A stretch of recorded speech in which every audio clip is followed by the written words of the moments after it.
33 años bajo España. America is destined for better deeds.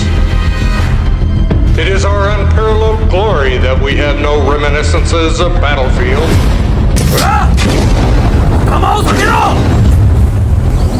Ang ibig niya ay yumukutan at magbigay sa bawat sundarong hapon na makikita ninyo.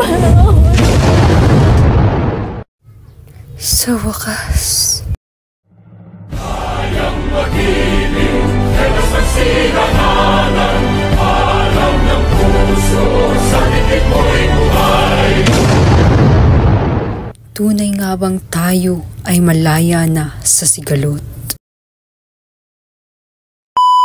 May kinausap na ako na tao.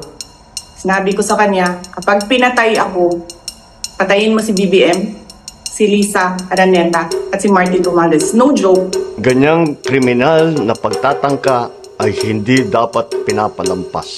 Yan ay aking papalagan. Ninyong lahat. Po ako na natatakot po ako talaga. Alam mo, yung policy, ma'am, hindi mo nakuha yung yung policy ng presidente. Madam Chair, hindi ko rin maintindihan ang ugali ni Senator Risa Ontiveros, and I do not appreciate ano yung sinabi niya. Buong akala natin ay tapos na ang lahat, ngunit hindi. Hindi pa. Sa kasalukuyang panahon, talamak pa rin ang tunggalian. Tayo-tayo na lamang sa ating bansa, ngunit marami pa rin hindi nagkakaintindihan.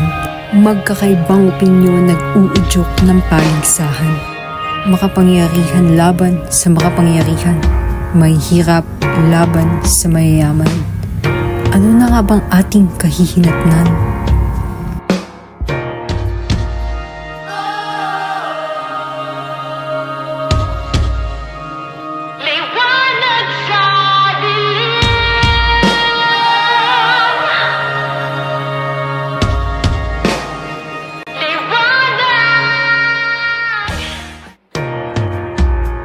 Hatid ng lipi ang adhikaing maging parte ng solusyon sa pamamagitan ng paglilimbag ng nakakaantig na mga istorya.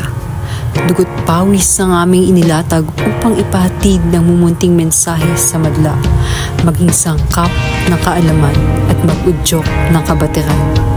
Dito lamang sa Likhang Pilipino Publishing.